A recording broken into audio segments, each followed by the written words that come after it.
Welcome. In front of me is a Honor 70 Lite, and today I will go over unboxing along with a quick look at this device. Anyway, let's just get straight into it. So from the packaging I can already kind of gather, if the name wasn't already apparent, that this is a relatively budget device. Though for a budget device, it does have this kind of like pseudo premium look as the phones back in the day used to, with a glass back, flat obviously front. We do also have a screen protector pre-applied to this, so that's pretty nice.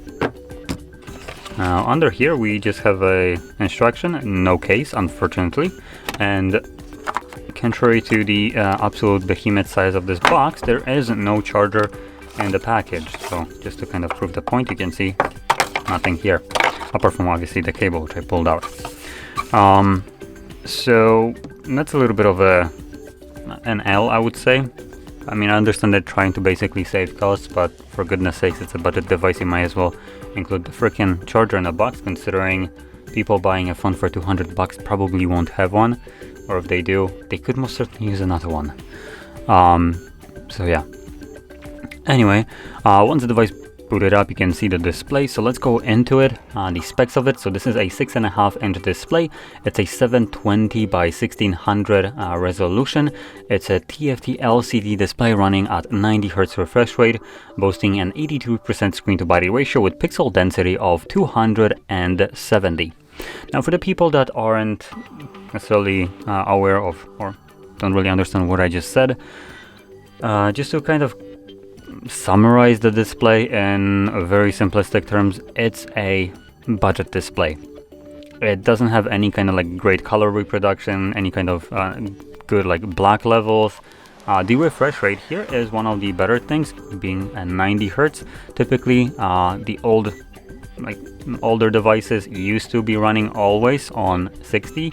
Nowadays we're shifting to 90 and 120 and sometimes even to 144, but those are like the gaming phones that push 144 because it's kind of useless over the 120 anyway. But with that being said, this is already running at 90, so it will be a little bit smoother when you're scrolling up and down, which you will be able to actually notice, so that's actually a nice thing. Now, the rest of the display resolution is quite low. There is nothing that I can see about the brightness, so I presume it also won't be getting too bright, and considering this is a LCD TFT display, I'm pretty confident that this display might be one of the harder ones to see during the daytime if it's like really sunny outside. So something to keep in mind, considering a lot of the people tend to use their phones outside. So that might be a little bit harder. Now, moving on into the internals. For $200, or 220 something, give or take, it actually comes with a Snapdragon, so that's actually a surprise. But it's a Snapdragon 480 plus 5G. So obviously it comes with 5 GHz connectivity if that is something that you want. It has 4 GB of built-in RAM and 5000 mAh battery, and storage-wise it boasts 128 GB of storage. And let's see if we have expandable storage. I would presume we do, though. Yep, we do. So we do have dual SIM support, or SIM card and SD card. If you look at the tray, we have the ability to place one of the SIM cards sideways on the SD tray. So that's pretty nice. Okay, continuing on, we can now flip it over and look at the cameras. We have what looks to be a triple camera setup, but just by looking at it from here and not even checking the spec sheet yet, I can tell you we have just a single camera setup right here, because these two other ones are, by the looks of it, an absolute abhorrent garbage. So let's see if I'm correct. Or would you know, I am. So we have 50 megapixel wide sensor, should be good for especially for a $220 device. Having a 50 megapixel sensor, wide one, is pretty good. What isn't pretty good is the 2 megapixel macro and 2 megapixel depth. Considering they're only at 2 megapixels, they will produce the most abhorrent garbage that you can probably ever expect. And that being said, one of those being the depth sensor. If you use portrait mode and you're see that you have like a halo effect basically around your head, where the phone just struggles to differentiate your hair from the background. Just know that this is the glorious 2 megapixel depth sensor trying its best to do something that it shouldn't be doing at this like pixel count. So to solve that problem, so the photos don't look just ridiculous, because let's be honest, usually when you have like a for instance focus and then halo, complete blur instantly outside, trying and miserably failing at reproducing a bokeh effect, then you can stop using portraits, because that's usually what triggers this camera to be used. Though not every device does this. For some stupid reason, some manufacturers do add the depth sensor and actually don't use it for portrait, which at that point completely boggles the mind of me. Why did they even include it? If you see this kind of effect happening in your photos, just know to not use portrait mode. Now, see if there's anything else. There is a front-facing camera, which I didn't mention, so that's an 8 megapixel sensor. Now with those, front or back, the max resolution and frame rate you can shoot at is 1080p 30 frames. For $200, that is okay. I wouldn't really expect anything more, to be honest, so that is aligned with expectations. And last thing which I didn't mention is the charging speed right here. I did mention that we do have a cable, but we don't have a charger. You can charge this device at 22.5 watts, which surprisingly enough, it's basically as quick as you can charge a Fold 4. That being said, that's not an impressive charging speed, but for this device, it's good. For Fold 4, it's a joke. So yeah, 5,022.5 watts. Hopefully you already have a 22.5 watts charger lying around. If you do, that's great, you can use that. And if you don't, if you have a slower one, that's good too. Obviously it will be charging your device a little bit slower. If you have a better one, don't worry, you can use that for this device as well, and the charger will automatically adapt to the capability of the device. So it won't be like if you have a 100 watt charger, it won't be pumping 100 watts and just breaking the device. It will be doing the 22.5 watts, so that should be good to go for you. Now, a couple more things that I didn't mention. We do have a fingerprint sensor that is on the power button, so doubles as a power button. We do have a headphone jack at the bottom right here. We also have a Type-C charging port, so that's pretty good. Some of the devices at this price range even come with a micro USB, though I think for 200 it's might be a little bit less accurate nowadays. But even for 120, they still include those. So here we do have a Type-C, so that is a good thing. Our speaker grill, microphone, and this little hole right here. At the top we have another microphone, and then right here we have our SIM/SD tray, and that's about it. Not much more to this device. It's basically a budget device. Now it is coming a little bit higher in terms of the price range, being at 200. It's approaching, I would argue, slowly to the mid-range with this kind of price. It does deliver some compelling things, like a 90 Hz refresh rate, big battery at 5000 milliamps, and the Snapdragon 480 plus. Though that being said, the Snapdragon won't be necessarily like super fast.